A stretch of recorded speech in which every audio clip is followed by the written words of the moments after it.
Yeah, okay. Heidi for sure. No, I. We're making it work. Yeah, they're trying to start.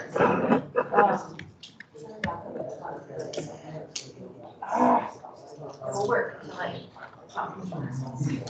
You're good. Yeah, it's working.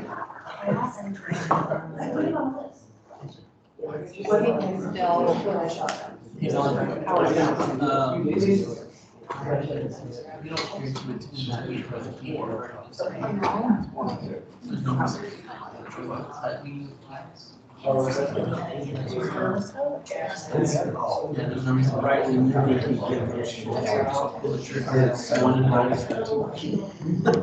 can minimize that thing. Oh, it's right. Yeah, I didn't realize I was sharing that too. There we go. So we're looking at this area, right? It's kind of through the whole. Might make sense to talk through some of these other steps as well. 'Cause it's, Yeah. it's fence, it's here, it's the landing zone. Maybe start with into the this. analytics. Are you logged into the meeting? Okay, you're in the meeting, Yes. Even though right? you're sharing. I will share now. Yeah, maybe start with this so they can see where we started from, Let's see. if you have it. I don't know if I have the link. I have the link. If you want to Slack it to me. Yeah.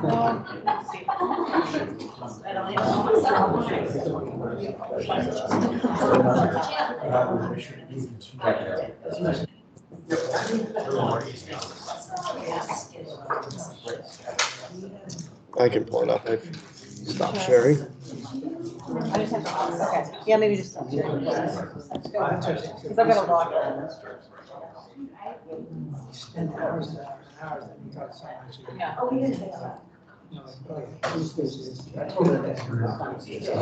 I have it. Oh, I'm there. I beat you. I beat you, but I didn't get to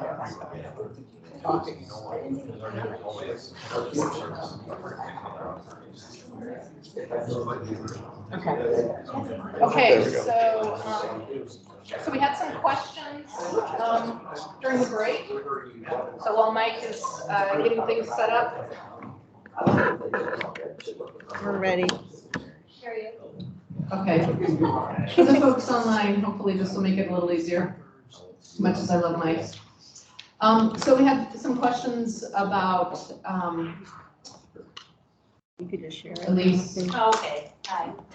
Yes, What was your question? I have a few, but my first one I can think of was, if this could be used to actually like read and share data between applications instead of having to code differently.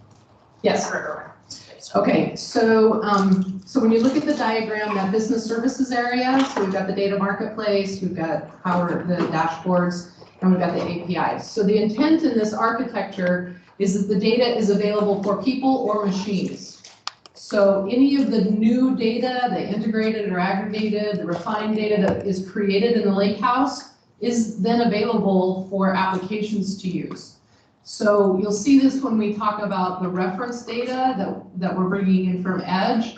So this is part of this thing that we're moving towards, right? Where we have things like organizational data and frequencies and position names and codes are managed in the enterprise data governance tool. So it's governed by a steward, but it's made available through the business services that you can ingest it into your application, or you can bring it into some sort of analysis.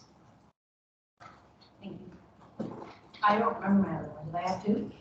Yeah, I think the other question was about combining data from different sources, right? So we were talking about, so one of the things she said was that she used to have to do this data that we were showing earlier. She used to have to do that manually in the dispatch center herself, right? And so just this little tiny, our very first proof of concept, she could see value in her role as in dispatch.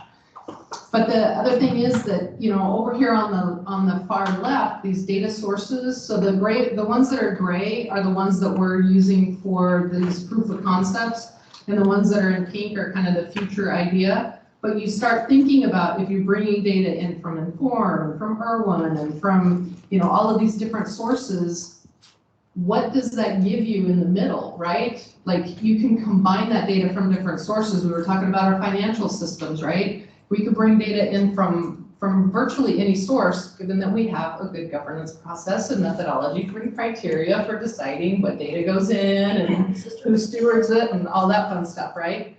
But what then happens in there is that the landing zone, or think of that as the raw zone, right? So that's the data, that is the way the data comes in, and we'll keep that.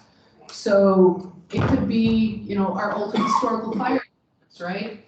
That they were collected in a particular way. We're going to keep the data in that way. If it comes in from a raw station, exactly the way it comes in, we're going to have in that landing zone or that raw zone. So if you wanted to go look at it, you could use it, but probably, more data scientists are going to use that, right? Most people are going to want to use it after it's gone through some sort of formatting, some sort of refinement, it's been cleaned, it's been added to. Then that's available in that analytic zone or that refined zone. Trusted zone think of that probably more as like a tag. So we can tag data as trusted based on some criteria that we've identified, right? So people could, this part of what this does is it helps people understand the state of the data so that they can use the data that best meets their need, right? Like, it may be okay for somebody to use some data that isn't finalized, right? But as long as they understand that, then they can use it appropriately. So these different zones just help us understand the state of the data and what we've done to it so that you can decide whether or not it meets your needs for your use. So any other questions come up? Or thoughts come up over the break? Okay, so I'm geeky enough that this next part that Mike's gonna show, I think is so flippin' cool, just to be able to see what he's done and to see how we can see into it, right? And so he's gonna show this transformation, these pipelines. So we talked about, you probably have heard of pipelines, right? Well, now we're gonna go see pipelines. Do I need the mic or? I think. That's the mic. Okay, perfect. So Rochelle and Carlos have kind of talked through all of these different zones, but how does the data move between different zones, and how do we get data from source applications into this lakehouse concept? So I'll show you what we have done for the existing fuel moisture database. So we stood up a backup of that database in our own environment to sort of build this POC out. And so the first step is we need to ingest the data. We need to get the data into our lake house so we can land it in the raw zone and start refining it to where we can publish it for everybody else to look at and use. So how we do that is we're using this ETL tool. This is called Matillion. What Matillion does is it has two parts, a transformation and an orchestration. We're looking at an orchestration here, which essentially moves data from one database to another. And so the first step in our process is to pull in the raw data from the fuel moisture database and stage it into our raw zone. So what we're doing is we have this incremental load component, which is a feature of this tool. And we're pulling all of the data, every table that exists in that database, we're pulling into our environment. And we do that with just some simple configuration in here. I can find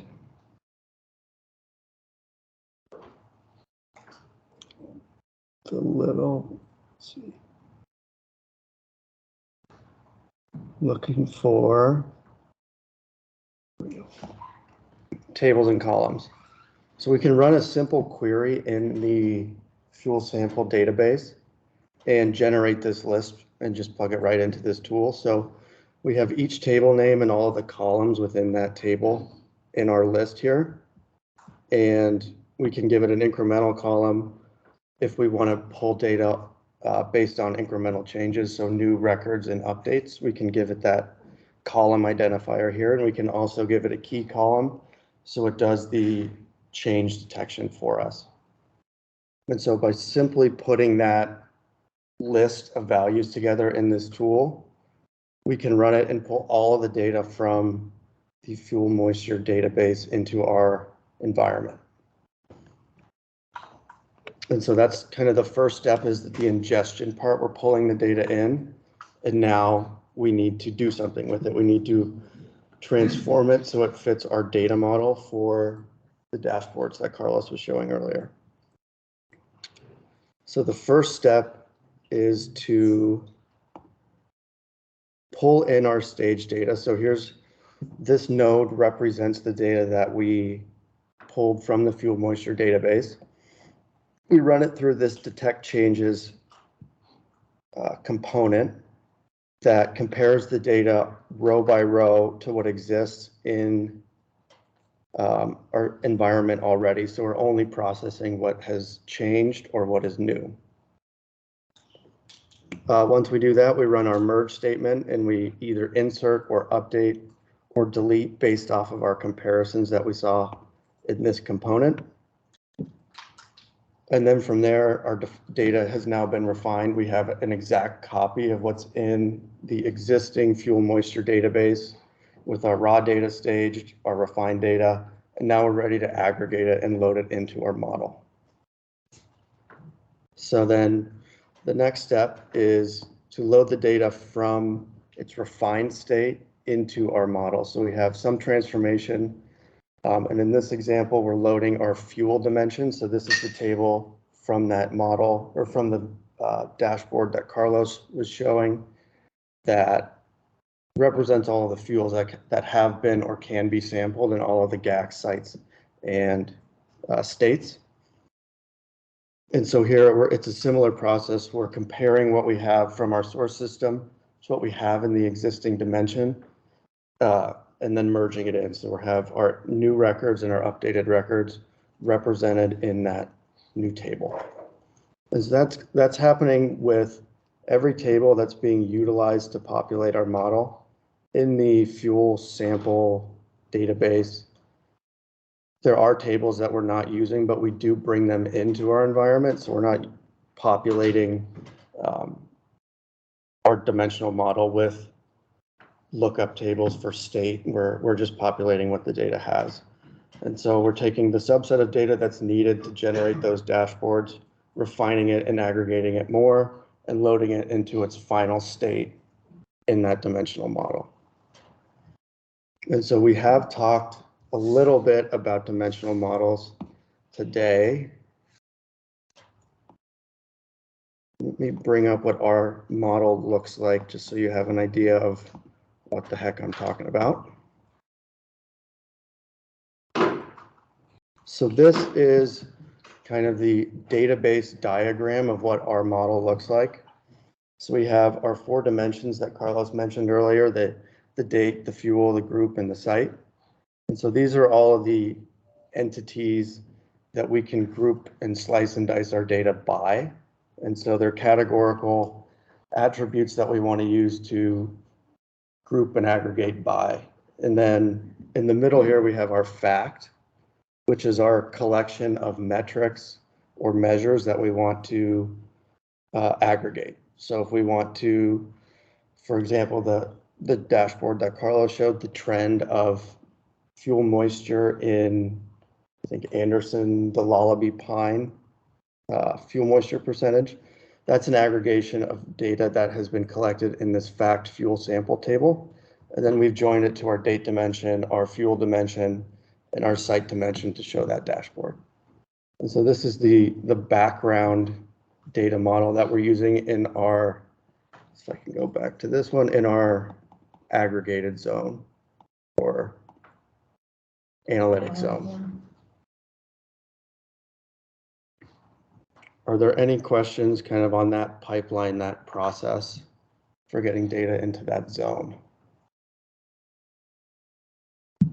So if you have much experience with applications, that should look familiar, right? Like, it's not like this is something brand new, but it's part of the difference in what we're doing is what we talked about earlier, right? Thinking about it from the analytic perspective. What questions are we trying to answer not what report have we used in the past, or what tables do we already know about, but let's think about what questions we're trying to answer so that we can model the data from that perspective, and then so it should be somewhat familiar, right? But the approach and the outcome is what we expect to be different than what we've done in the past, or what we might have seen in the past. And this is what the data looks like. I should probably show you that as well. This is a flattened view or a tabular view of that dimensional model kind of queried together. So the query that I wrote is as simple as taking your data from your fact table, joining to all of your dimensions, and that's it. So those are our analytical queries. If you want to sum or aggregate or group all of your data is right here. You don't need to write any more complex code or SQL if you're an analyst to get the measures and dimensions that you need. And so when that's all run, this is what the data looks like. So we have our, I guess, our date, our unique identifier for the measures. We have our fuel identifier, our group, our site, our moisture percentage. And then we have all of these other dimensions that correspond or intersect at the point of that measure. So we have all of these date aspects if we want to see by last day of the month, by first day of the month, first day of the quarter, last day of the quarter. This is data that we've generated in this process of loading this data model that allows you to slice and dice your data by all of these different dimensions. And same thing with fuel. If we want to use the fuel name or a category, a scientific name, different sites. If we want to see fuel samples by aspect, so if a sample was taken on the northern slope of a specific mountain, we can track that as well. So one of the things that I think is important about this is we've been having some sidebar conversations. The Department of Interior is establishing a records retention schedule for wildfire data. And so in the past, they used Forest Service's schedule, and NARA told them that wasn't acceptable anymore. So we started having some of these conversations, and it was interesting. I was chatting with some of the Inform folks, because in the schedule, it talks about retaining some records to a calendar year and retaining some records to a fiscal year. And so I started this conversation on the Inform chat with, well, is that a state fiscal year? Is that a federal fiscal year? Which state fiscal year, right? It's like there's all these different dimensions around date. And what I love about this type of model is that it doesn't matter, right? It really doesn't matter. We've modeled the data so that if your fiscal year ends in July, great, then that's how your data we can sort your data, right? If your fiscal year ends at September 30th, then we can do it that way. If you want to, it like takes out some of the challenges that we've had about, oh no, we have to pick one. It's like, we don't have to pick one anymore. We can use multiple ways of slicing and dicing the data, and it's still relevant because it's the same data. Yeah, and I think there's so much power in one of these data models even just with using the fuel sample database as our starting point, but we can bring in other data. We can bring in, those other measures of the sites that we're taking. I think it was mentioned, maybe it was a fuel or a ground moisture percentage, ground moisture content. Those are all measures we can track, and then slice and dice by all of these attributes as well. And then when we bring in another data set and we have another set of metrics or dimensions that we create, we can use what we already have and expand upon it, and then we can have that cross analysis to where you can compare apples and oranges across the same dimensions. And so this is just the starting point of your analytical journey.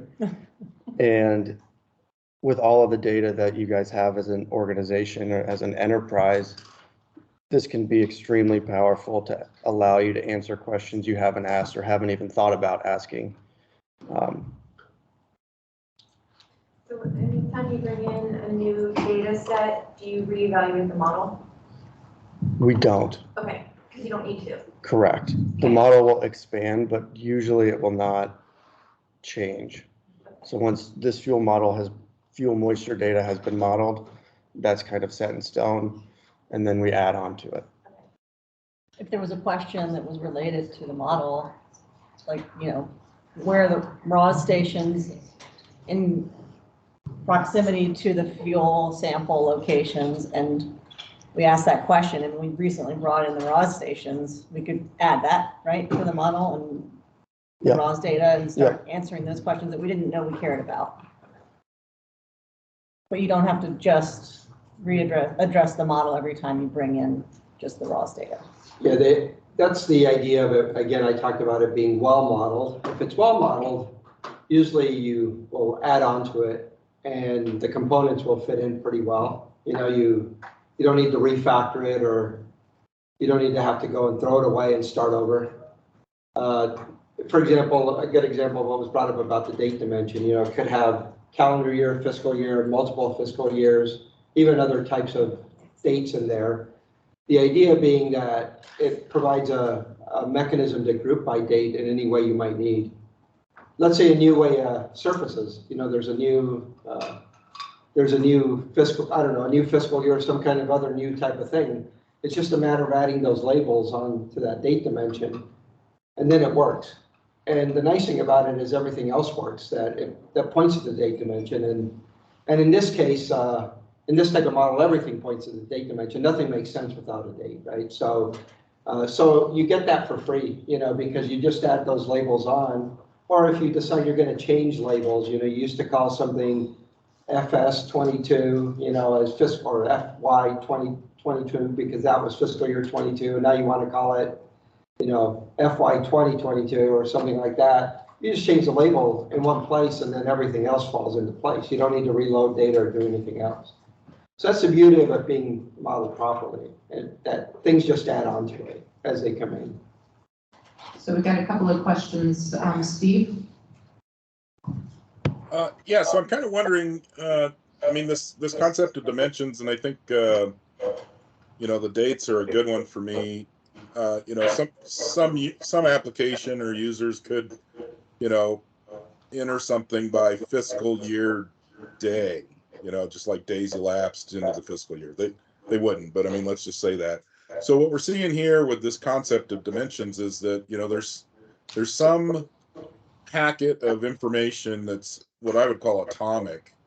The concept of a date with a day, a month, and a year that can then be applied to these other interpretations, like a fiscal year date range that might differ from a federal agency to a state agency. So where I'm going with all this is that idea of like these atomic measures or these atomic data elements. What are those? Is there a name for that? I don't think atomic's right, but there's something that as we model this, we realize is so fundamental that if we collect the data using that metric, we can do all these other things with it. I'm just curious. What is that? What is that called? Yeah. Yeah, maybe, I think, at the fact level, it's granularity or the grain of the fact, right? And the grain of that fact should be the most detailed we can make it. And the reason for that is because we can always aggregate up, but we can't aggregate down, right?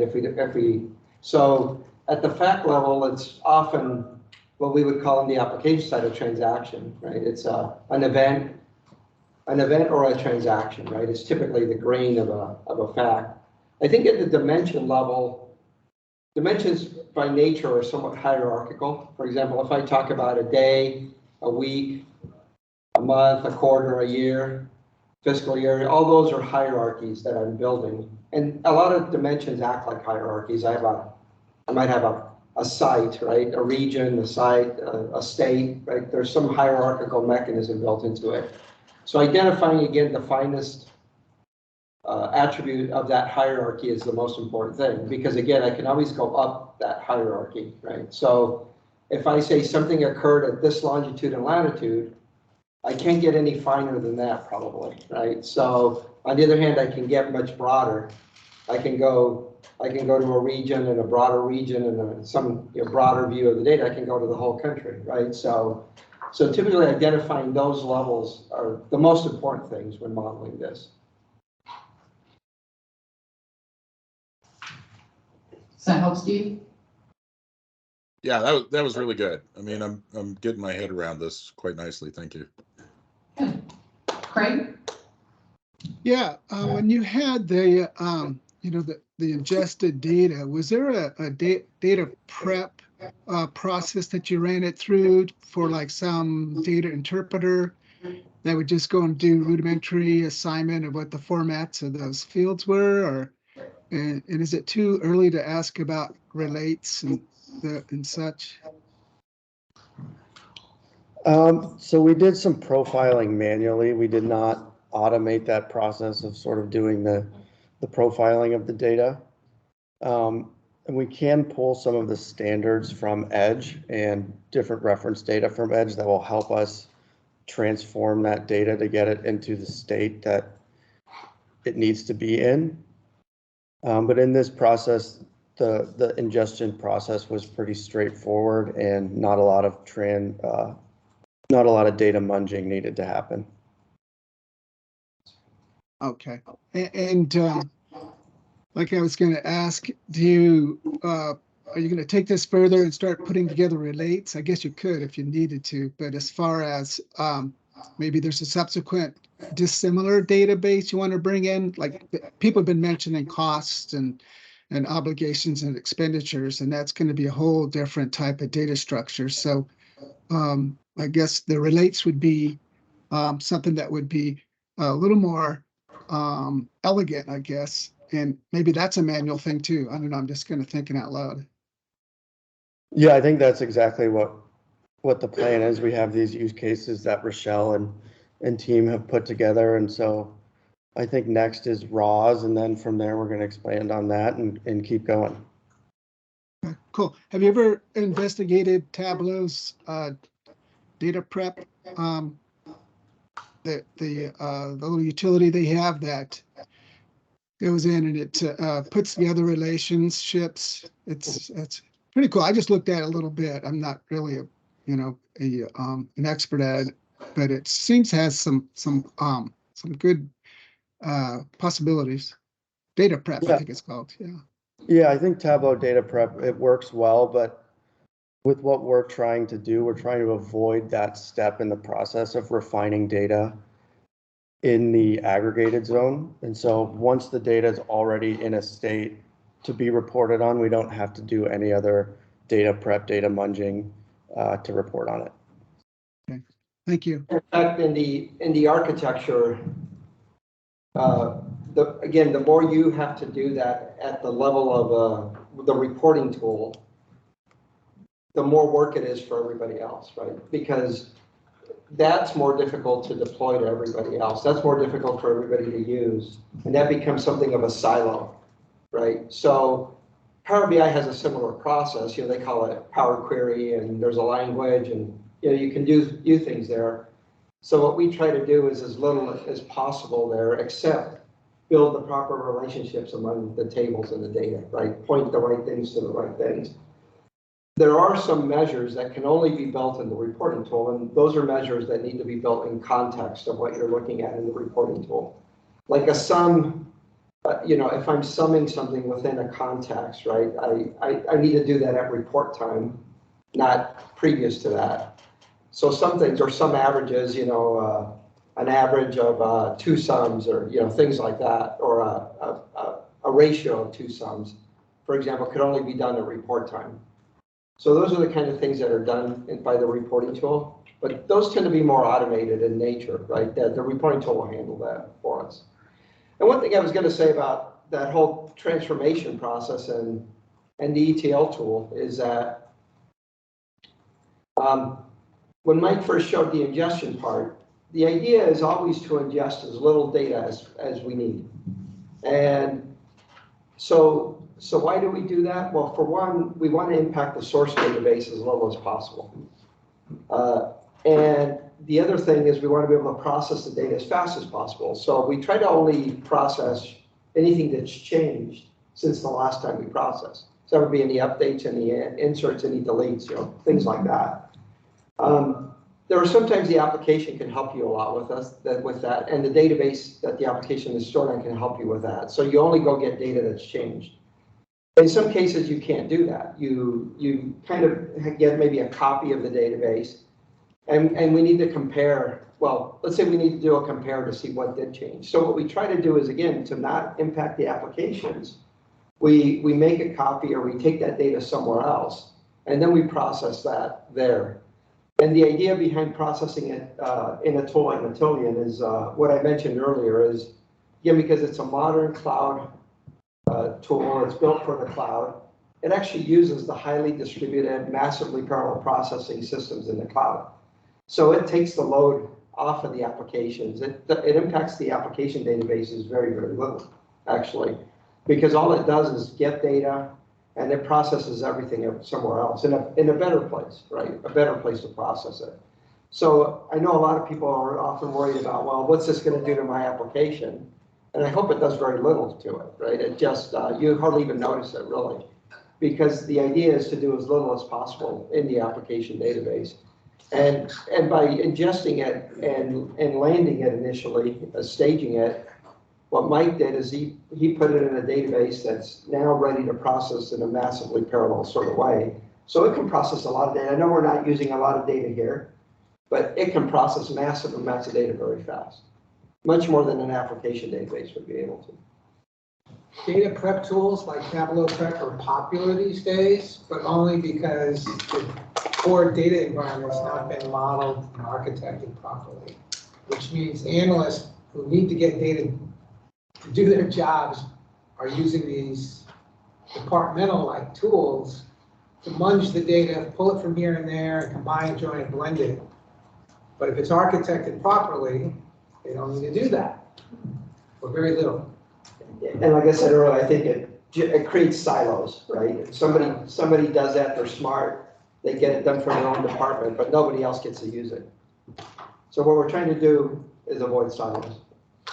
Someone else has to do it again for their own. Yeah. Because it's never, there's no feedback. It's just, yeah. So. There's one exception, which is if someone's thinking of building something new, yeah, you can use the prep tools to prototype something, right? You go out and do it yourself, not get IT involved, because that might take a little bit of time. Just go do it yourself, create a little silo. Yeah, and yeah. then if people use it and find it valuable, then you pass it off yeah. to get it modeled and architected properly. Yeah, and I agree. I mean, I think the best example I can think of that I tell people is that, let's say you have a new way to categorize fuel moisture, and you'd love it to be in the data warehouse, but it's, you're going to have to wait a little bit of time to do it. Well, put that data in an Excel spreadsheet, ingest it in your Tableau report, join it with what we have in the data warehouse, and it'll work fantastically. And again, if it becomes a production system, like an enterprise system that gets used over and over again, hand it off to an architect or an engineer who can put it into the data warehouse. But that doesn't mean you have to stop your job today. You can actually get that report done today, which is, I think, really a huge advantage of that type of process. Yeah, Don, you're right about the silo thing, but sometimes that's the only silo in town. So, and it does get used, you do get to distribute it, but I hear you. You gotta go up to the source and make sure that the architecture is solvent and it can handle those queries. But yeah, like I said, sometimes that's all you got. That's the only silo in town. So. Well, what we hear a lot from a lot of organizations is the reason I don't go over to the IT team is because it takes 4 months. It'll take 4 months to get this data in, right? Or it'll take 6 months for them to get to the ticket and get it back in. And who can wait, right? Who can wait that long? And so part of the reason for providing tools like this is also so that you don't have to wait like that. And it gives you the ability to get things done as fast as you can. Yeah, so the danger is you turn the prototype or the need to get something done quick into a production system, right? So two parts of the organization, the enterprise IT or the data team and the people out in the field doing the actual work, really have to work together. So part of the things that we do, that are not architecturally oriented, are aligning the organization so that communication, collaboration happens. And people don't go take a Tableau prep and create a production system out of it, and it becomes a silo, it's brittle. When the people who put it together leave, no one knows what the hell they did, and then you got a mess, right? And it's so easy for that to happen. We see that everywhere. But you guys are better than that, and that won't ever happen. We'd never do that. No. So Mike, can you talk a little bit about like, so we've got these ingestion processes.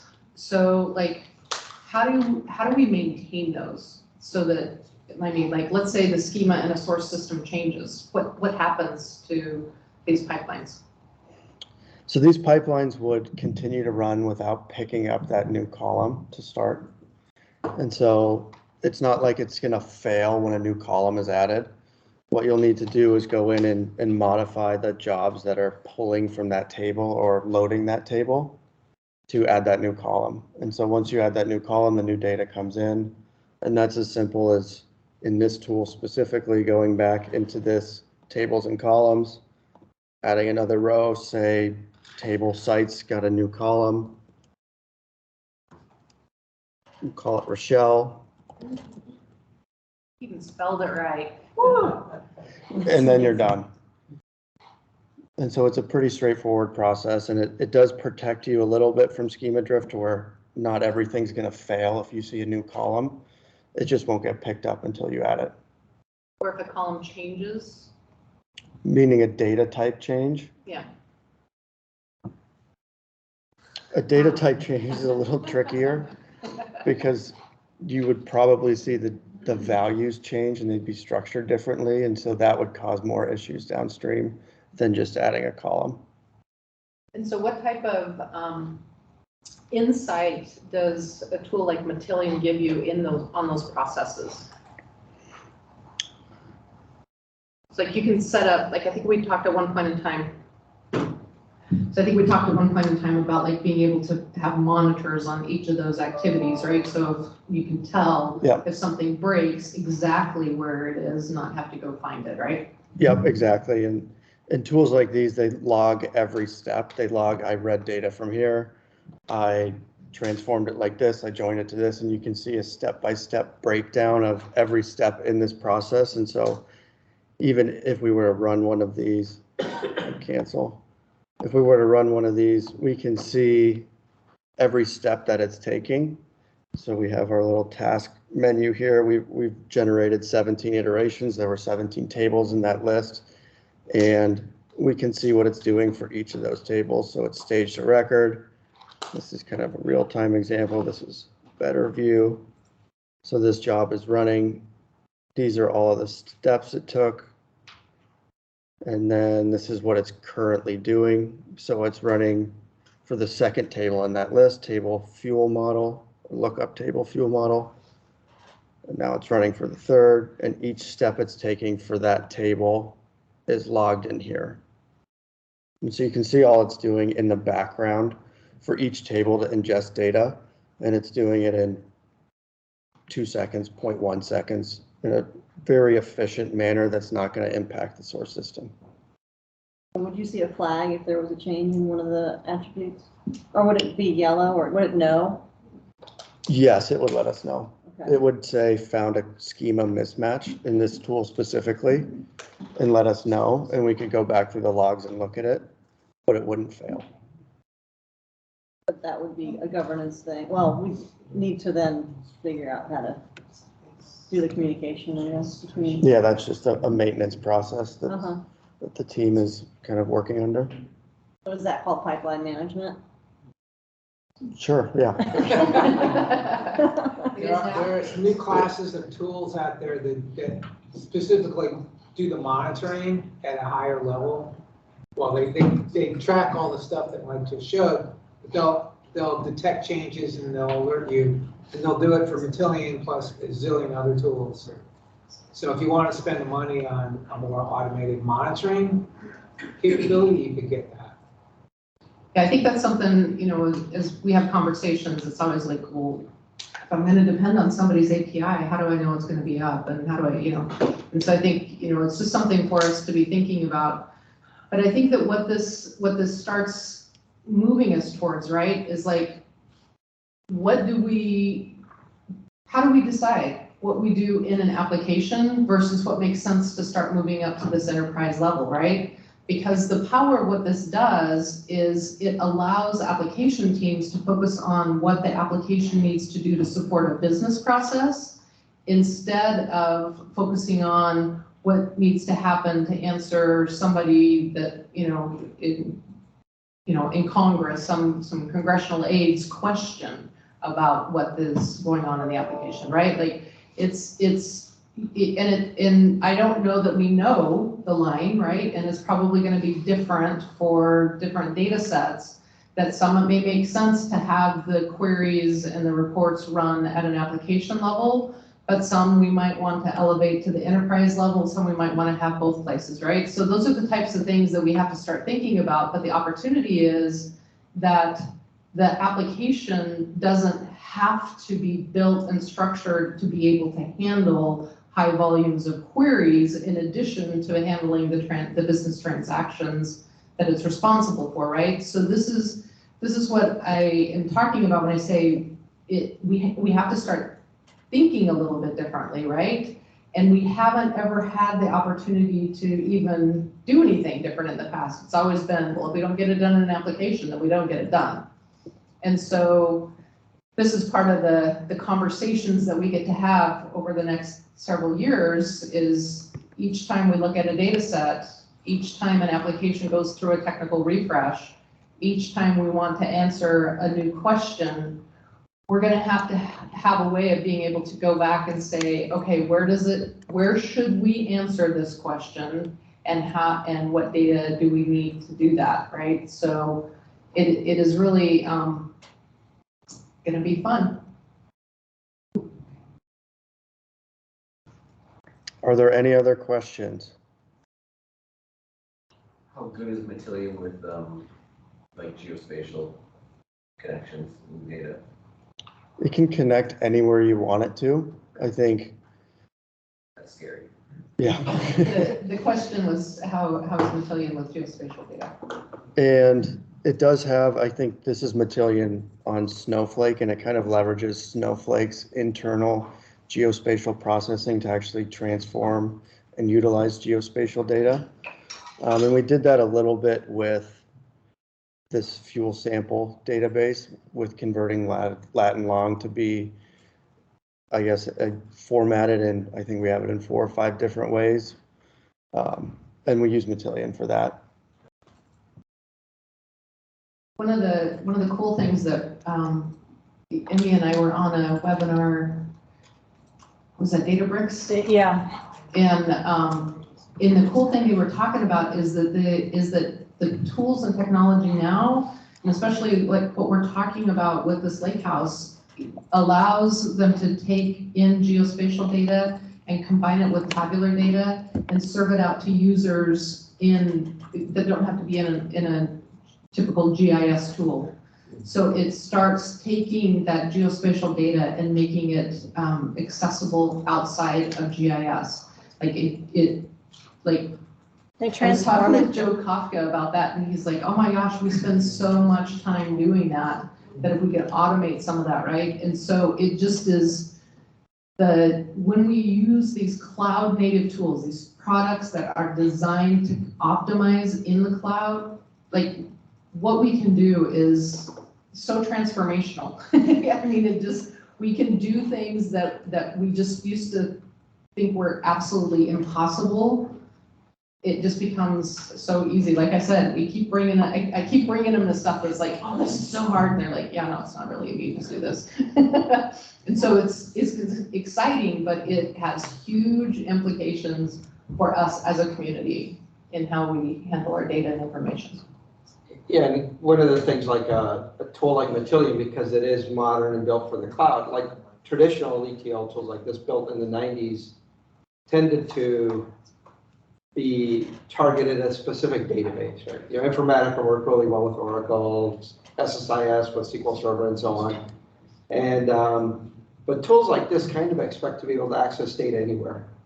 And so not that this may be that interesting to you, but it can get data from Twitter and Facebook and Salesforce and, HubSpot and, all these cloud products and SaaS tools and things like that, that previously you couldn't do, or, you had to code your own. So it'll do anything that you can think of that any modern system would want. It's built to be able to natively ingest it. So CRM products out there, Microsoft Dynamics and, other tools like that, it's all natively built. So you can tell it, well, I want to go get a Microsoft Dynamics incident. It can do that, so that's kind of one of the advantages. Often that's a very broad thing that people don't go that far, with all of that, but it's out there, right? So, and again, I mean, there's maybe in the future reasons to think that you might want social media data in this. Well, maybe you would, right, for different reasons, right? Or you want to do some natural language processing and pull data that's posted in different places, websites, blogs, things like that. Let's see Carlos's Wells Fargo account listed there. There's a lot of choices. There are, yeah. Great. So I have a quick question. So I'm going to use layman's terms. I call it a cell check engine light. So you're saying that that's technology that could be put onto this, but you have to, it's a different application? No, it's the same. I mean, once you, use this product or a product like this, it can do that. You can do that as well. Yeah. Great. For the proof of concepts here, did you go beyond point-based spatial analysis at all into polygonal and linear features and things like that, or is this kind of where it sits right now? This is kind of where it is now. The fuel sample database that we were working with only had Latin long point-based geospatial data, so we converted it into, I think, geographic data types, geography. Did I say the same thing twice? Geography, geometry, and then also the points. Thanks. Actually, the point I was making earlier, I was looking at Mike's screen here up on here, and you see that you can get data from PayPal and QuickBooks and, SAP and a whole bunch of other things, right? You see all the connectors that you have up there. That's part of our screen, but Instagram, Gmail, right? And so, so something to think about, right? That opens up a lot of opportunities for different things.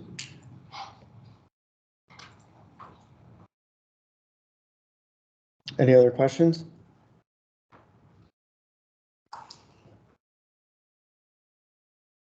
Well, speaking of connectivity, Let's do it. the next use case we worked through was pulling reference data in from Edge. And we were successful in doing that using Matillion. So in Matillion, you can also build your own custom connector. So what we've done here is we built our own API custom connector. And then here is an API extract profile, which connects to Edge, extracts data that we point it to using a GraphQL query, and then it loads it into our data lakehouse. And so what we did here, we started with using the standard fuel behavior models. This is what they look like in Edge. We have 44 different models. I go back. And what we're doing is we're extracting all of the attributes about each of these different models and staging that in the Lakehouse environment, doing some further refinement. The Edge API extracts it into a semi-structured data format. And so we have to transform it to get it into a tabular view. So it's easier to use within the entire Lakehouse. And so just as an example, here is this grass fuel model type. Here are all the different values and attributes that are associated with this. And using Edge's GraphQL engine, we can query this in an API profile that we create in Matillion and get that data into Snowflake. And so just to show you what that looks like for each of the different fuel behavior or fire behavior models, we have different queries and different endpoints that we had to create. And each of these is a custom query that we wrote for each of these fuel behavior models or fire behavior models. And it extracts the data and loads it into Snowflake.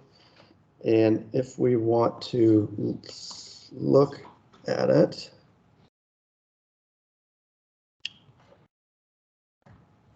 this is what each of the extracted data from Edge looks like in its raw state.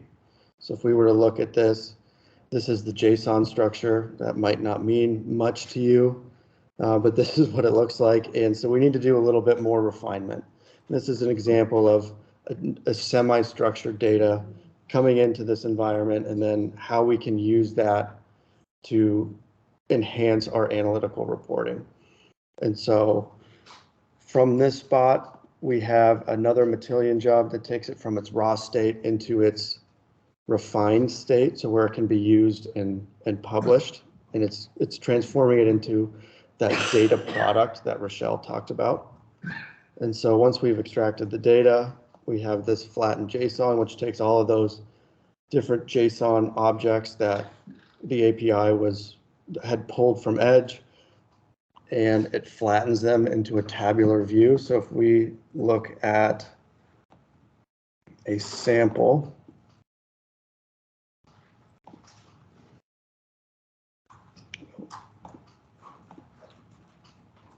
that messy JSON now looks like it's in Excel or in a table. I click here. So if you were to go on Edge and manually write down all of the attributes from those different models, this is what it would look like. And so we have all of our models, all of our different results, and it has been refined into a much more usable state, where now someone, if they need to go look at these behavior models, they can go in and search and find whatever they need. And did you have to bring them in individually because of how I have them organized in Edge? Because I have them specifically as a type of graph shrub tool type? I believe so. So in Edge. Because you couldn't pull them by their parent class. Correct. So in Edge, if we open their query tool, let's see, saved queries. We have a couple screens here, and on this far right side, it's the documentation that Edge generates from what you've entered. And if I were to search fuel model and go to the bottom, I can't see. It's an S.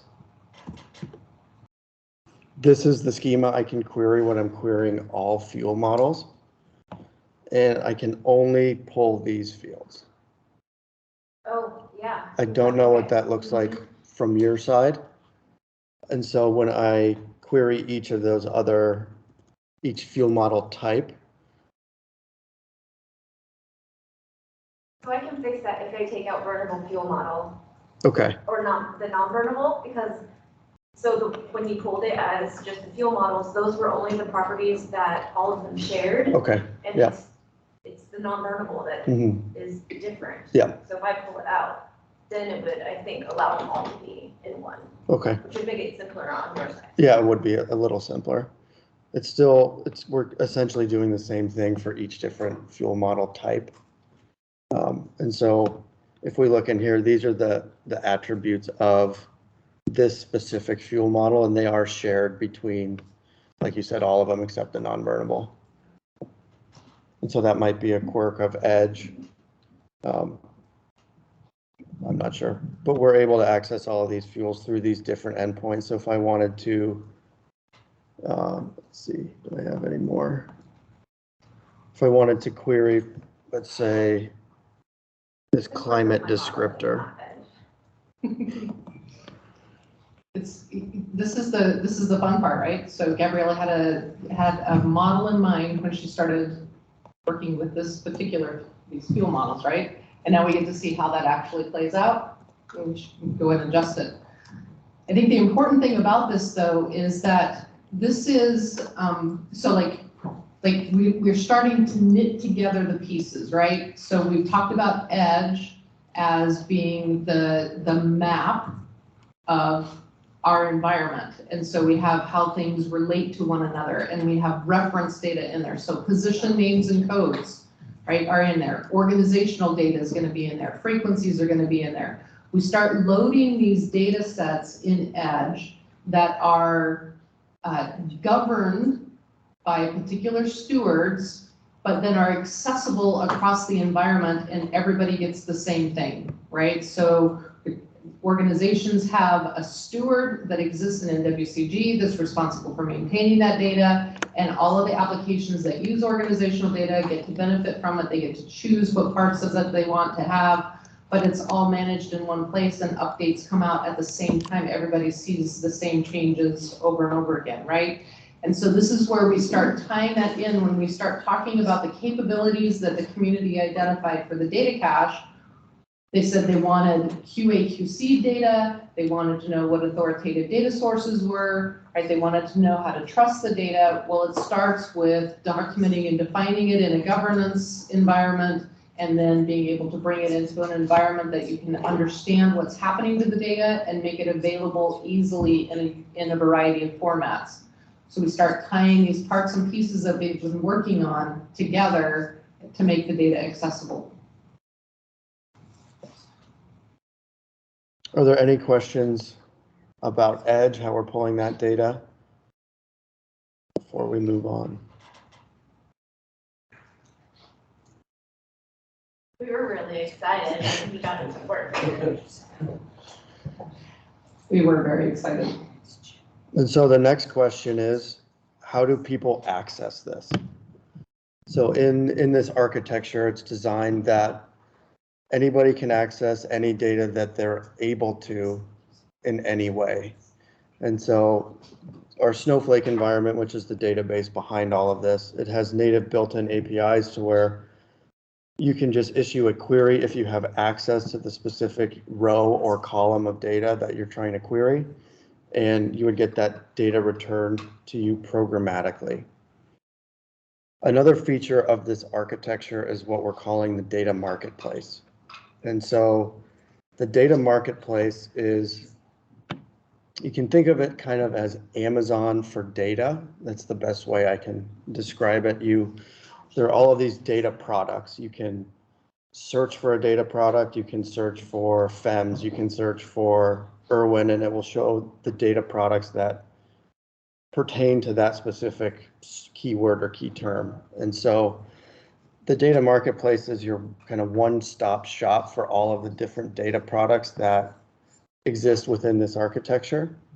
And so this data marketplace, we've shown the two data sets today. We have our fuel models and our data mart. And so inside of this marketplace, we have a deeper description of what exactly these data sets are, what they mean, who they pertain to, and what is in each data set. So if you're shopping for something on Amazon, you might look at the reviews, you might look at the description, the size, and things like that. And this marketplace gives us all of that for our data. And so in our data set, Emmy was nice enough to create these descriptions and tags for everybody. Mine were much worse than this. And once you're looking at a specific data set, we can see all of our included fields. You can subscribe and only collect certain fields into your own environment that you want. You can get a download of this data. You can get it programmatically through the built-in APIs. This is kind of the one-stop shop for data within NIPSI. And I think this really is the one true marketplace. We have the NIPSI open data site. I think this is kind of expanding upon that and making all of the data available to anyone. And so will this ever be tied into the NIPSI open data site? Or vice versa, it tie into this? I think that the NIST open data site and the spatial data that's contained there is probably, you can search for it here in the marketplace, but we probably don't want to actually move that data. Okay, you're just gonna point to it? Right. Yeah, we could do a blurb of the services, and then when they click on it, the service actually is coming from the AGOL. Right. Well, the cost seems great. Yeah, so these marketplaces these are in Wayne Wayne's been doing research on this and looking at them. They're fairly new, and they're being designed for people that want to sell data, right? So all of our data gets to be zero. But the cool thing about it is that, you know, it gives you some, like, you can search for the data by these tags, right? You can go in and find, we've got 2 data sets on there, right? So it's not a lot right now, but can you imagine, you know, hundreds of different data sets, data models, queries, you know, anything can be a data product, right? So we have all of these things out in this marketplace. And so you can search for them, you can go in and say, oh, Scott and Bergen, is that what I want? You can read about the data, you can look at a sample of the data.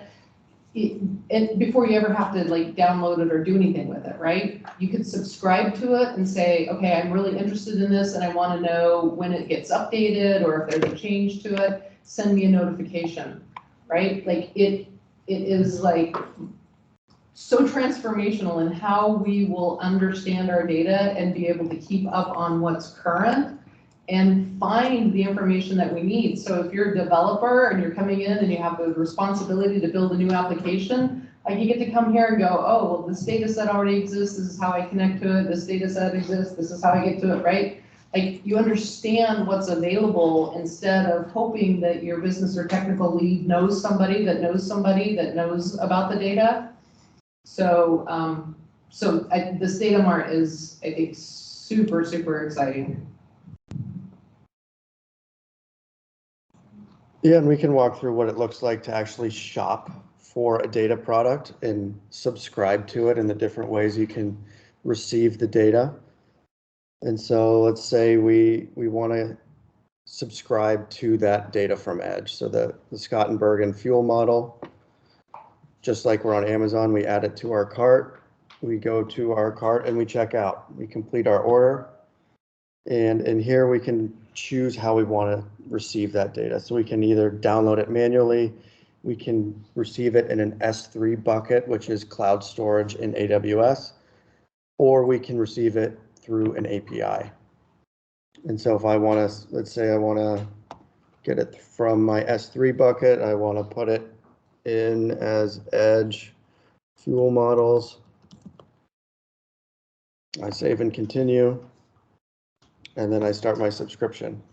And so from here, success, and in a couple minutes, it'll show up in my S3 bucket that I've connected to this marketplace, and I can do whatever I need to do with it. I can also go in and download this data manually from my subscription. I can show the schema. I can click. Anybody here have an S3 bucket? Didn't even know what an S3 bucket was until she. I've heard of it. I started one last week. It's free. It's just a folder on AWS. It's like, and you don't pay until you add things to it. And then kind of fun to set up. Things to it, how much does it cost? Like say. It's pretty cheap. Yeah, it's really cheap. I think it's It just looks like a folder. $20 a month per We terabyte. have government S3 buckets. We have one. It just looks like a folder in the cloud. And then if you subscribe to this, then yours, like mine's any, this would always update that folder. So are we paying for our own data then? Is basically what we're doing? They pay for storage. Oh, store our data. So, so BJ asked a So we're question. paying for it. It makes no sense. Well, there was another option. So BJ asked, It is. oh, I just lost it. Just download the CSV. Yeah. There we go. Could it be modified to remove the commercial nature? Yeah. Yeah, We've got Rochelle's bank account, set up there. So. yeah. DOI Don't get too excited about it. There's not a lot there. Yeah. Okay, so BJ was asking if the interface could be modified to remove the commercial nature. Could it be modified to establish subscriptions that might be related to open, FOIA, non-public, et cetera, et cetera? So I'll let I'll let Wayne and others talk to this, but this is a proof of concept, right? And so this marketplace is one that we're testing, just to be able to demonstrate concepts. This isn't necessarily the one that we might end up with, so that's the first thing. But Wayne and others, I mean, modifications or customizations to the Yeah, marketplace. the interface can be completely customized to how you want it. Okay. Yeah, Yeah. there's a lot more, one of the benefits is the ability to control who can access it and who can't. They have the concept of whitelisting and blacklisting. So you can say, well, the public can see all of this, but only people internal can see this, right? For instance. Or we're gonna put this in the catalog for everyone to see, but we're only gonna give certain people or certain groups or organizations access to this data. So there's a lot of control when you publish a product about who can see it, who can access it, what they can use it for as well. You saw terms of service flashed up there very quickly. So you can specify what it can be used for and what it can't be used for. So there's a lot of controls. And I think that's one of the things that we've struggled with in the past, right? Like, how do you describe what the data is intended to be used for? And so then if somebody takes the data, so they go do their doctorate project on using 209 data and make an assumption about what that data means, right? And so we have talked about this for years, like how do you convey what the data was intended to be used for, why we collected it, all of that kind of stuff. This marketplace is already built to provide that information, and if other, in the end, they're going to use it the way they want to use it, and that's part of open data. But at least we're able to do our due diligence in providing that information about how we intended that data to be used or what it means from our professional perspective, right? And then this is the control. So one of the requirements that we were talking about with the CIO is that for the data that has to be accessed behind, you have to have authorization to access it, that we want to use spam off, right? So we don't want to have different logins. So we want to make this part of the integrated environment so that, same password gets you in here, gets you in IROC, gets you in Wildcat, gets you in, that kind of stuff. But those controls are really important because it allows us to have, as an internal user, right, that you can go in and access the data that you're authorized to access, but the public can also go to the same place and get the data that's open to the public.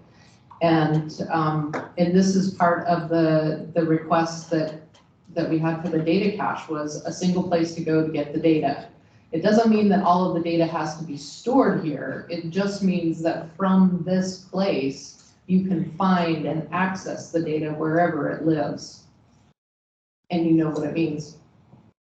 So do we still own the data? I mean, since we're paying for it now? We're not paying for it. So don't get confused about the fact that this is commercial, has cost, right? It's, that's just part of the out of the box model for this product that we're testing. So it's not like AV when they took over and then they said those were their PDs then? No, no. Movie, not enough. This is more like, it's more like an advanced data sharing mechanism where, I think here in a lot of organizations, people put data on a file share in a network or a Windows server, they put it on an FTP site and you go find it there. This is a more advanced way to do that. It's a way to label it, it's a way to find it, it's a way to determine who can see what. You limit people, maybe some people can see some rows and not other rows, some people can see some columns and others if you got really fancy with it. But it's also a way to subscribe to it, right? So if it gets put on an FTP site, it's not sending it to you and you don't know that it changed. Well, here you would know because you're subscribed to it. So it's advanced data sharing really is what it is, but you still own it all.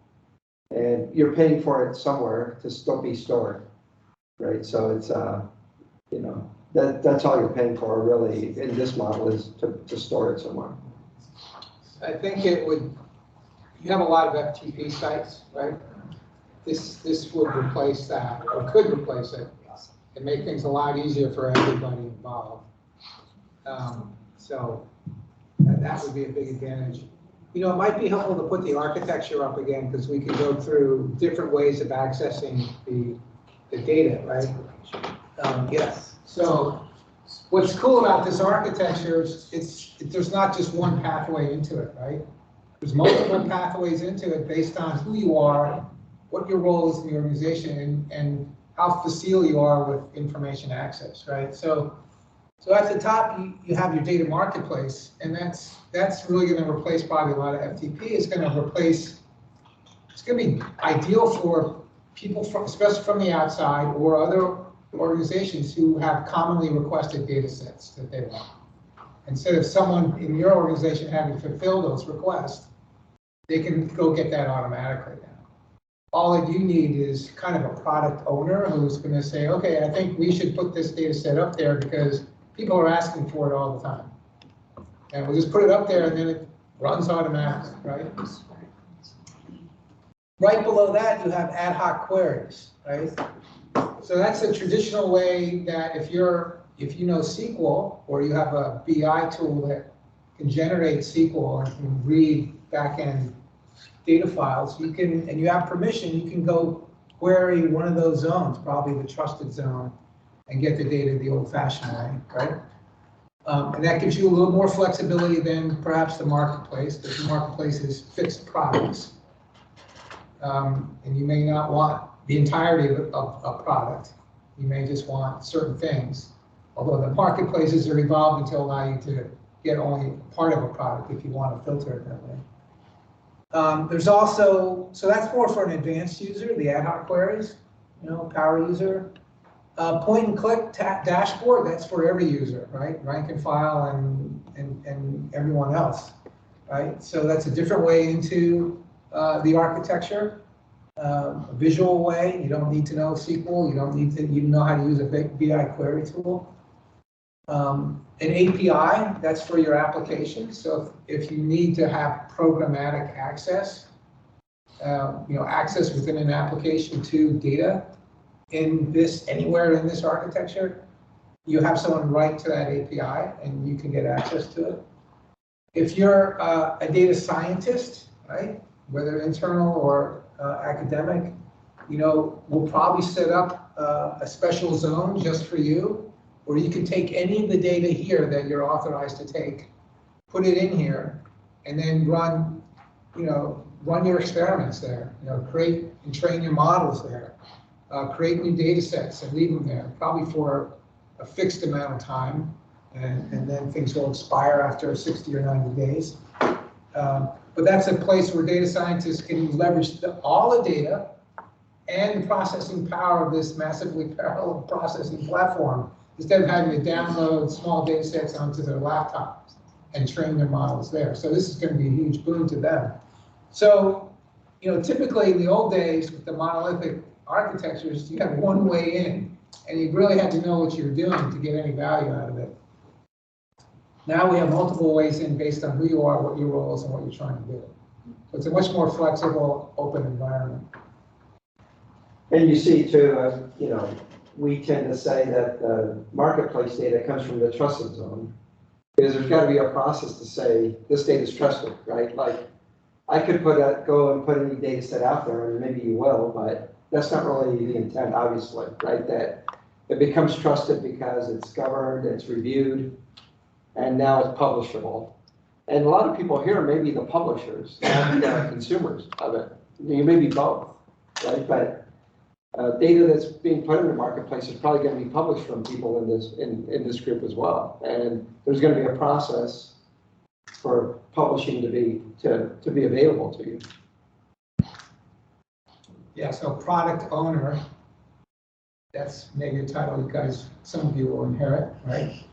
And you'll use that tool like narrative. It's all point and click. Just have to know where your data file is and be able to push it up into the marketplace for the benefit of others, so they don't bother you for requests, right? So for the Edge reference data, when applications want to use reference data from Edge, so like unit ID or something, would they go through the API or hit the marketplace? Mike, Well, probably through the API, Yeah, okay. but they could go right to Edge too, because Edge has an API. So does it make sense if you're gonna be consistently using that piece of data, it would be an API? Or if you're going to marketplace, it's maybe just a one-stop shop, or I'm gonna go there a few times, or am I looking at that incorrectly? The APIs are generally for applications Right. where there's no human involved Right. and want to automate That it. makes sense. Yeah, and I would say 90% of the time you go to the marketplace because you want a file, right? You're interested in a file that's being posted monthly, and you're gonna go get it, you're gonna subscribe to it. Let me rephrase that. I think using that scenario, because it's an application, it would be rare that you would use the marketplace for. Well, you could, you saw that Mike showed that you could have the data, once you pick their product out of the marketplace, you could have it sent to you via an API. Okay. The marketplace allows the delivery of the data to any target in any format you want, including an API. So if I want to push this. Now I'm more confused. Well, so think about it like this. You can go to the marketplace and find the data, right? So what data is actually even out there? I need, X data. So you go to the marketplace, you can search, you can find it. And then you can decide how you want it. And if it's something that you want to use in your application, then it's likely that you're going to use it you're going to access it via API. If it's something that you're going to use, like it's a report that you're doing, or it's, a dashboard you're building, it's going to depend on how you want to use it. But the marketplace is where you would start, because that's where you're going to find it. And the marketplace is going to describe it for you. It's going to tell you how current it is. It's going to tell you, whatever. We get to decide. So that's part of this conversation that we have to have, right? Like, we need to decide what is important for us. What do we want to know about the data? How do we want to describe it? How do we, who gets to access it? How are we going to control what gets put out there? How are we going to decide? If we have the discovery zone, and we've got, researchers in there, and they combine the data and they create this really awesome data set that we've never seen before, and somehow we decide that that's something we want to use, like, what is the process going to be then to elevate that to the marketplace? Those are the types of things that I want us to be talking about and thinking about this week, so that we know that what we're getting is what we want to have, and that it works for us. Tim? FOIA, yeah. Yeah, I mean, there's a lot of considerations for how we're gonna handle this, but I think the nice thing is that with a modern architecture, with a marketplace, we have so much more control and flexibility than we've had in the past, and all of this is really, when we say modern architecture, right, it's about, like, what are the best tools that are available now, and they're really intended to help us reduce the IT burden side of the house, right? Like, make it more self-service, because you've got things that we can define ahead of time, which is why Edge has become so important, because in Edge, we go in and we say, this is the data, this is why we collect it, this is the authoritative source for it, here are the business rules around it, here's the standard associated with it, here's the operational guide that directs it, here are the positions that use it, here's the policy that dictated it, right? All of that is described and defined in Edge, and then it gets implemented. Those business rules, those technical rules are what get implemented in the lake house and in the marketplace. So all of those things get tied together, and it helps us start deciding and defining what roles are responsible for what part, right? And it's really intended to make things work more efficiently and effectively and make our data more available. Jill? You said that Matillion was the ETL tool. What's the tool that the data marketplace sits on? What is that called? That is the data marketplace. Yeah, it's its own. It's its own, yeah. It's an application that sits on top of your data lakehouse. And it's just called data marketplace. Well, the company is Narrative, the one you're looking at, but we're trying multiple ones. Okay. So this isn't the end all be all, it's just an option.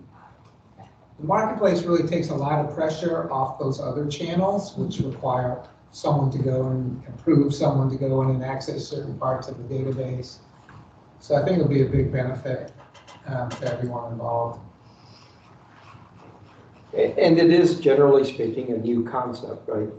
Of how people will share data in organizations or with partners, let's say, is, you know, how I think it will play out in the next few years. It's an important thing to be on top of because we know there's better ways to share data than we do today. But it's something that's really being developed out today. It isn't a mature area. Yeah, you will be on the leading edge. Yeah.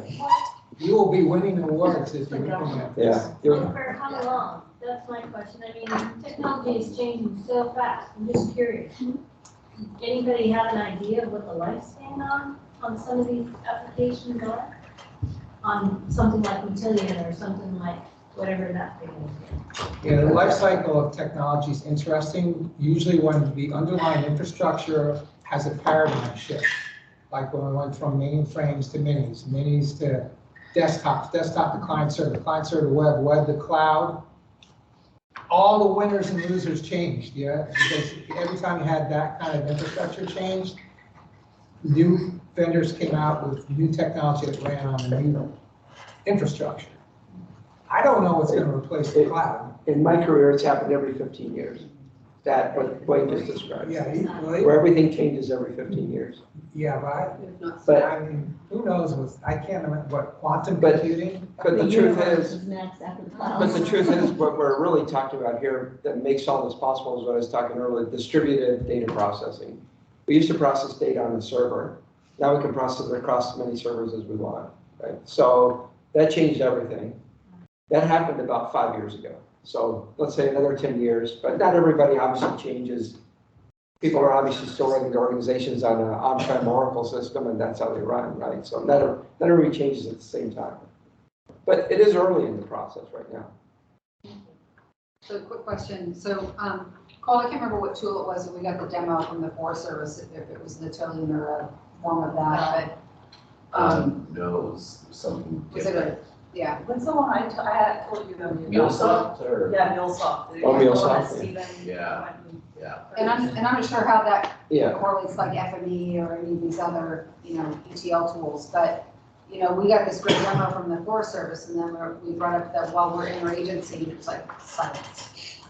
Wasn't Oh, wow. MuleSoft application? Yeah, so Yeah. So it's MuleSoft different. is a really good tool, and it gets kind of confused into this data architecture a lot of times. But it doesn't really belong in what we do, because what MuleSoft does is it allows you to have consistent transactions across databases and applications. So I'm updating a customer's or somebody's social security number, right? And I'm a bank. I want to update it in this system, but it exists in 5 different systems. And I want to make sure it's either committed to all 6 systems or not committed to any of them at all. Isn't that what everyone uses? That's what MuleSoft is. Yeah. That's what MuleSoft is for. Yeah. So it's to keep databases consistent across applications transactionally. So that, and at my bank, they don't think I'm, money came in over here, but it didn't come in over here, right? That's what it guarantees. Checks and balances. So it's not that But- one entry location, it's but like a spider. Tools like Matillion are, so I'm really storing a transaction in every system.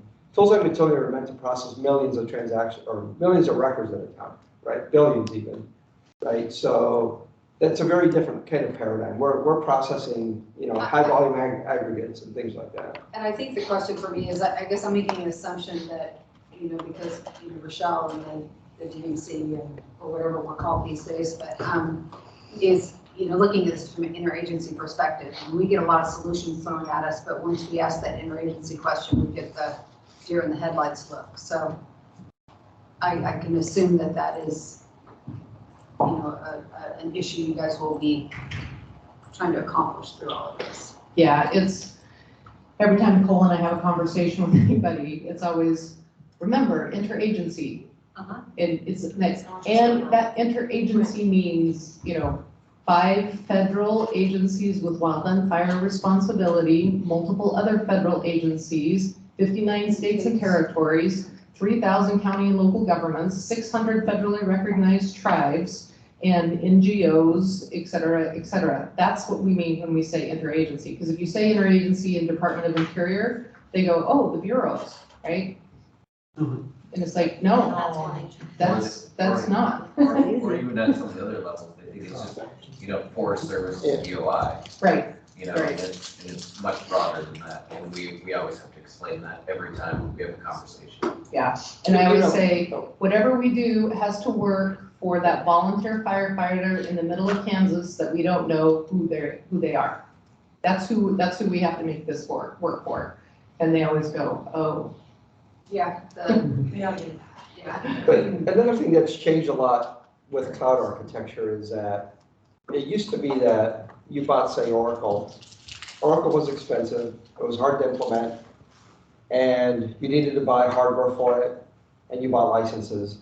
And so you did everything, that was what you chose and that's what you did. You used Oracle databases or you used Oracle Fusion for middleware or things like that. In the cloud, all the services tend to be pay as you go. And so as I use these services, I'm not like Mike in showing some of the stuff he showed, he used Snowflake for a little bit. Well, he's not paying for it right now because he's not using it. And if I wanted to run a big query right now in Snowflake that uses 128 servers, I could, and just pay for that. So it's a very different paradigm, and it means you're also not stuck, right? You don't have to say, well, we bought MuleSoft, and MuleSoft is really expensive, so we got to use it for everything. And people used to do that. Now you can say, let's use the right tool in the right place for the right reason. Is scalable the right term there? Yeah, it is, yeah. Yeah, and that's the nature of these tools in the cloud is that as you buy the services, you're typically paying for what you use and not anything more. So again, I have that big ugly query that's going to run through billions and billions and billions of GIS data or things like that. Well, I'm going to spin up that cluster of 128 machines, run it, and then it'll run in 5 minutes instead of running in 24 hours. I'll pay a lot for it because that 5 minutes costs a lot of that, but that's all I need to do. And I'm not bound to it in any other way. Like if somebody has MuleSoft somewhere else, great, let them use it for what it's good for. And you can use other things for what it's good for. We used to get stuck that way where if I have Oracle, I'm not going to buy something else because I spend a lot of money to get Oracle, right? And I'm going to use it for my data warehouse and my reporting database and everything else. Well, now I don't have to. I can use Oracle for what it's really good for. What's the trendy database now? Snowflake's really hot as that massively parallel processing database. It's probably the best environment. That's what we built the PLC on. It's probably the best environment for an organization like this, I think. But there's actually 4 pretty strong competitors in different environments. Is Mongo? Mongo's it's for high volume, like mobile applications or web applications, typically. But it's Snowflake, Azure Synapse, Google BigQuery, AWS Redshift are really the 4 that are the new kind of cloud. Built for the cloud database. Oh, Databricks, yeah. I always forget Databricks. I guess there's 5 really, but I don't like Databricks. Is Snowflake cloud agnostic? What's that? Is Snowflake cloud agnostic? It runs on the 3 major cloud services, which is AWS, Azure, and Google. It doesn't run anywhere else. So I heard you mention some specific cloud platforms. Yeah. So I assume those are proprietary. They are. Yeah, you can only run BigQuery on Google's cloud and Synapse on Azure, for example. But Snowflake runs on all 3, although it's kind of built more for AWS. So it's typically the latest It'll version. run here, but it is optimized to. I got word for it. We've dealt with the cloud before. So we've got a couple of questions in the chat. So Karen is asking about different uses of the marketplace and relationship to research and peer-reviewed data papers and that kind of stuff. So I think, Karen, this is part of what we get to explore and talk about. It's part of the reason that Greg is here and that Cole and I have been meeting with the EGW, the Forest Service EGW group for a couple of years now, is really trying to think about, what capabilities we have built in different parts of our organization versus what we need to have in the interagency fire environment, and what makes sense to, like, how do we coordinate on that? It's like, if we think about, as this matures, we're gonna have all of this interagency data in the interagency fire environment, right? But Forest Service may want to have the Forest Service slice of that data in the Forest Service environment. And so we're trying to have those conversations as we kind of walk our way through this, and we don't necessarily have all of the answers to it. We're just trying to make sure that we're getting the questions and we're thinking about it. One of the things that Cole and I that we talk about a lot and get asked about a lot is how we better integrate research into our entire environment. And I think this gives us opportunities, and again, that's part of what we wanted to achieve with this architecture is flexibility and scalability. And so we can put documents in the data marketplace, we can store documents in the lakehouse, we can, we can decide where the best place is to do these things, and we can link to data in external sources. So we don't necessarily have to move it all into one single environment. And so that, it just gives us flexibility to think about the best way for people to access information. I think part of that has to be that we are focused on what our wildland fire community users need, because we can't solve everybody's problem. We want to solve problems for the interagency environment, right? And that is a unique environment and a unique problem. And so we can kind of, pick out those key things that we need to solve for. We can create relationships and links to other sources, and maybe we don't want to be a research repository, right? There's already one in the Forest Service. We don't want to duplicate that, but we want to be able to access it. So those are opportunities that we have and conversations that we'll need to have.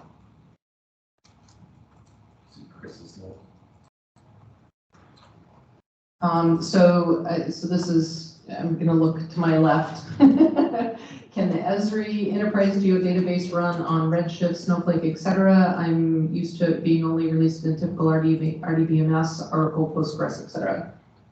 Now, yeah, I would typically stay on one of those environments. It would run probably in AWS. It would run like on one of the Aurora systems, Postgres from MySQL Aurora, or an Oracle RDS instance or something like that. But still,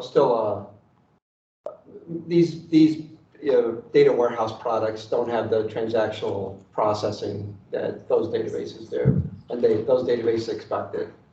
Or they don't allow you to build the same types of relationships among tables, foreign keys, that sort of thing. So it's different processing, right? So you wouldn't put it on Snowflake unless they actually delivered it for Snowflake. And they wouldn't, right? They typically wouldn't. Does that answer your question, Chris? Yep, thanks.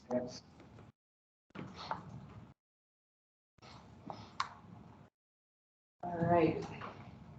What else? I think I saw something. I need to go.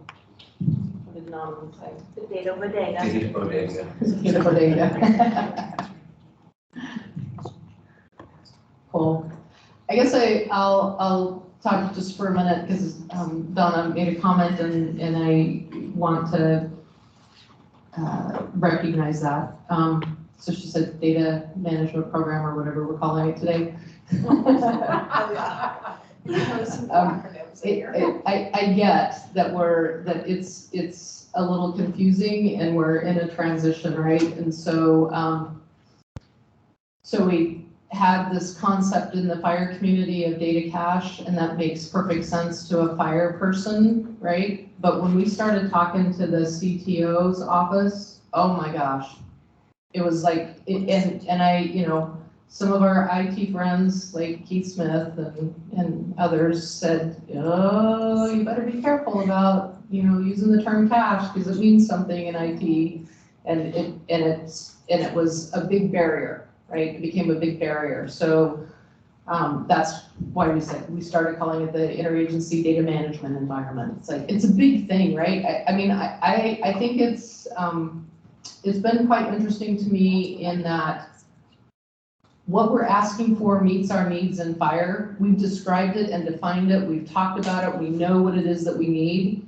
But it's pretty leading edge. When Wayne says we're, if we have a marketplace, we're gonna be like on the bleeding edge.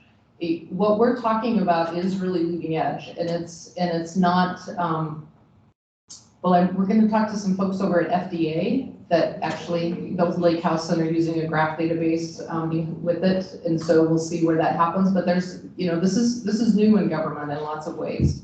And so being able to describe it is really hard because it's really big. It's not just one thing. And so, we're struggling with some of the language. We're struggling with the fact that we have the data management committee that falls under NWCG. It has a particular scope and role.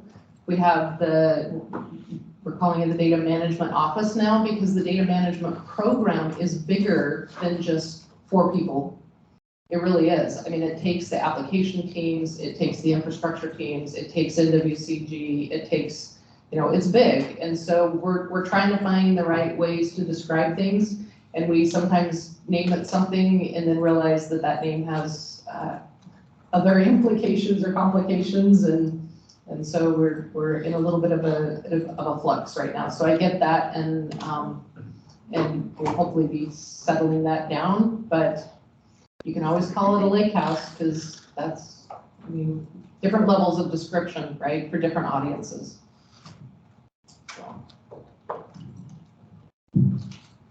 And by gum, we've got all these acronyms in our list here, people. That's right. We have an acronym collection. That's right. Yeah, not more than a decade behind, Cheryl. This is leading edge stuff. It's new. It's modern. It's modern. It may take us 10 years to get it done, but.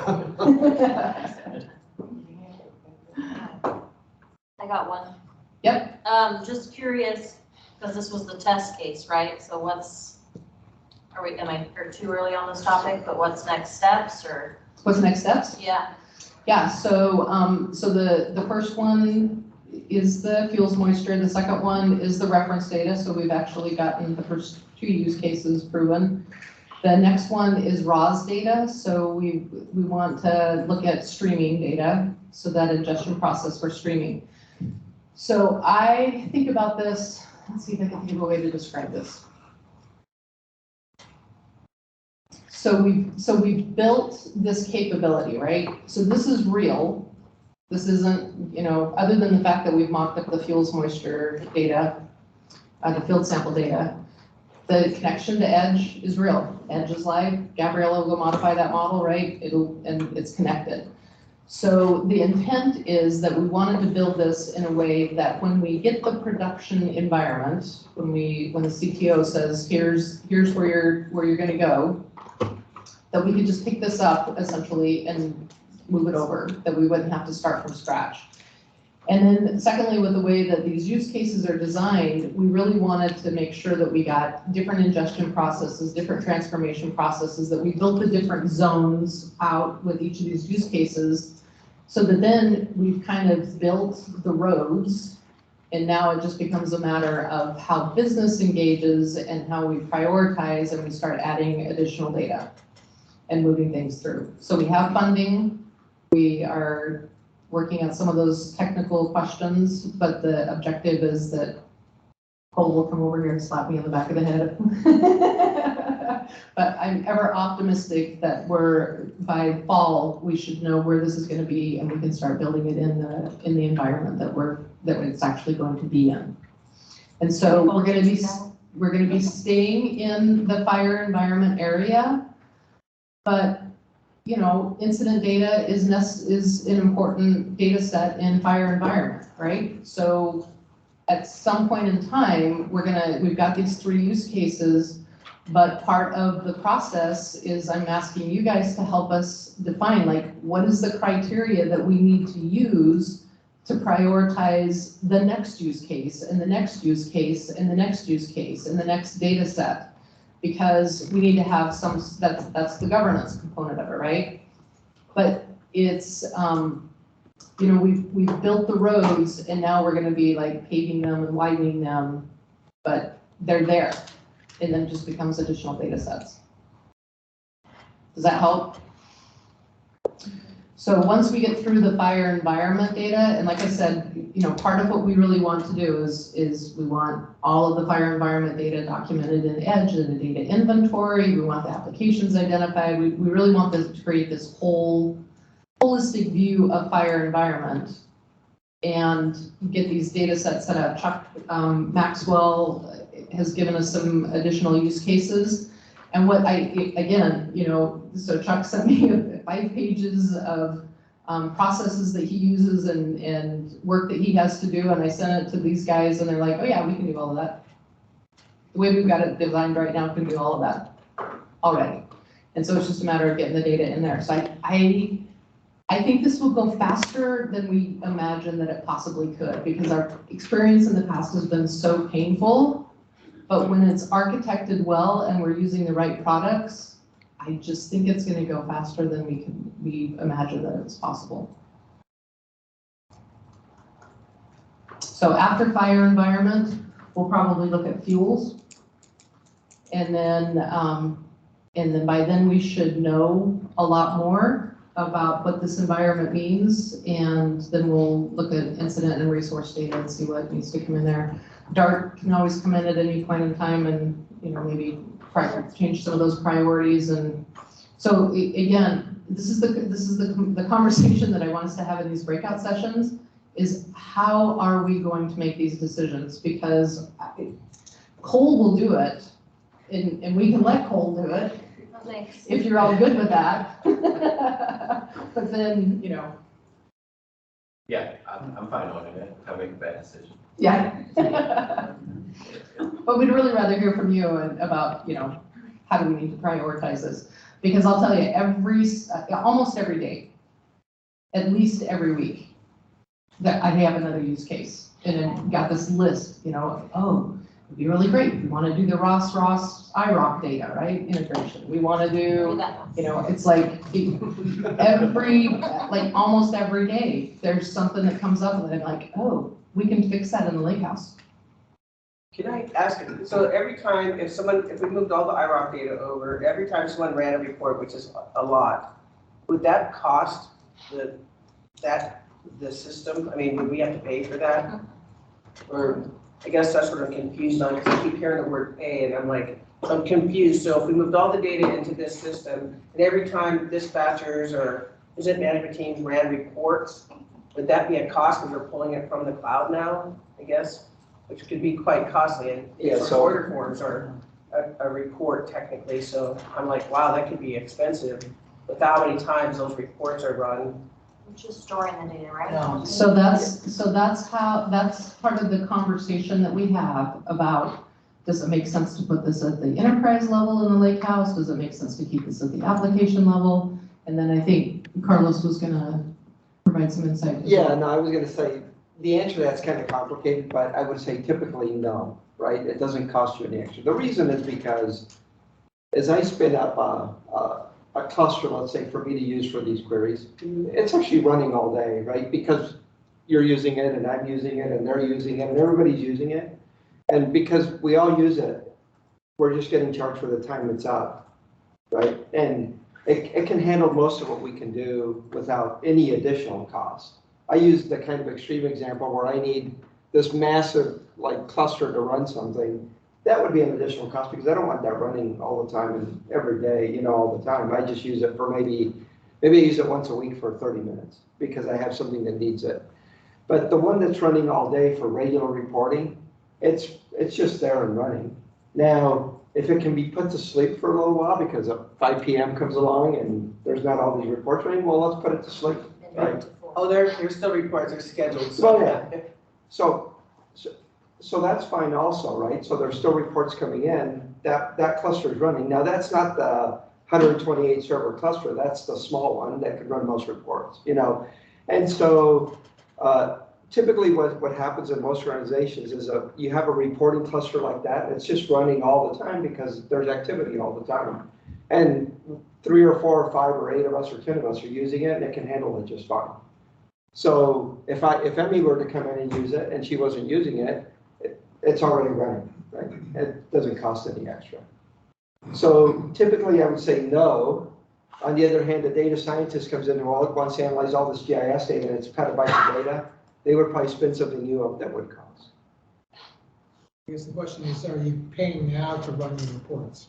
In some ways, yes, because all of that data is living on servers that we are paying people to maintain and that we're having to pay for. Well, you pay for the annual license support and Yeah. licenses Oh, and yeah. everything, right? You pay for it today. But You we'd in the still store. be paying for the ServiceNow application, right? So we'd still be paying for ServiceNow. So then we'd be paying double if we were using this as well, because the application's on what's called ServiceNow, so we're already paying for that. Yeah. And then we'd be paying for this as well. Well, you will, because the ServiceNow data would come in here and be integrated with all the other data. We still pay for the application. Right. But not the. Yeah, I think that's part of the conversations we start having, right?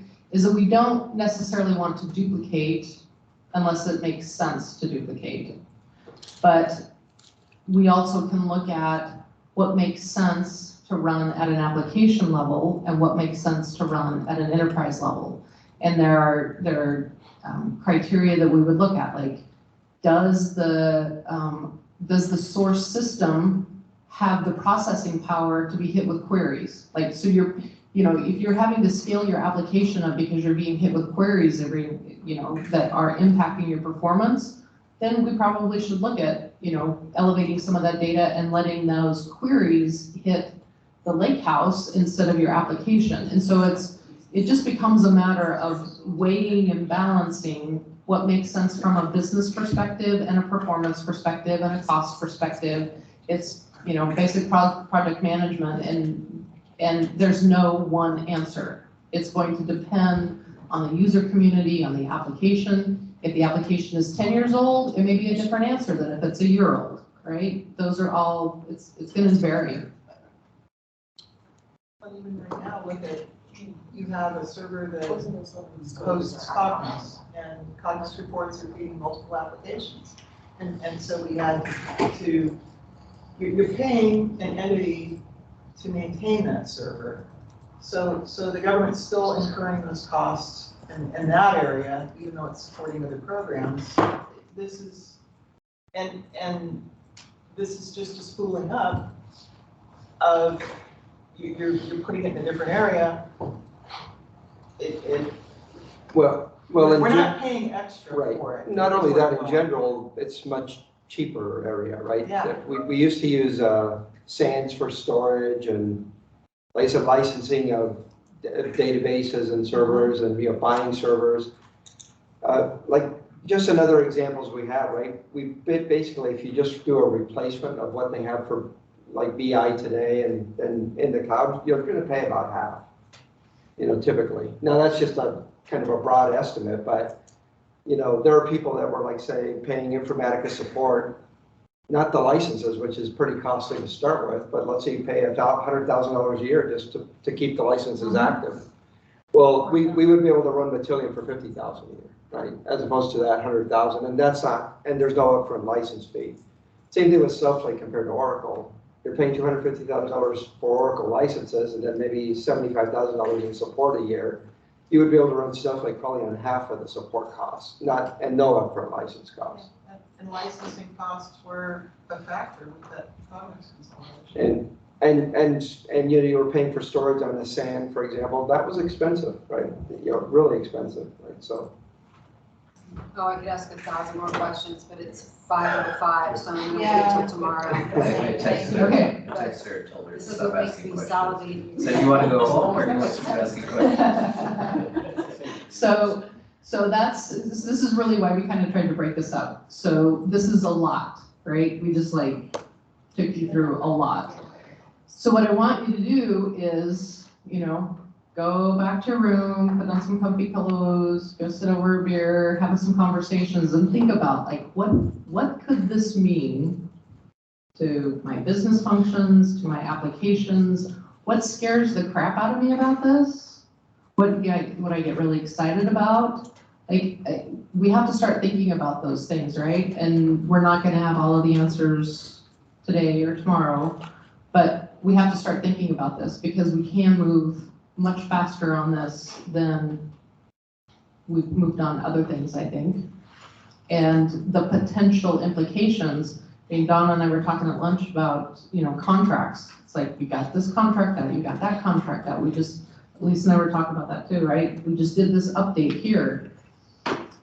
How do we integrate that? How do we plan for that? How do we talk about like new contracts? How do we make sure that we get language in our new contracts that reflects the capability of this environment? Those are all things that we've got to start thinking about.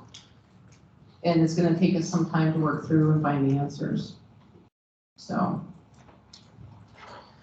Okay, so 5 o'clock, we'll be back here tomorrow at 8. We'll get started by 9.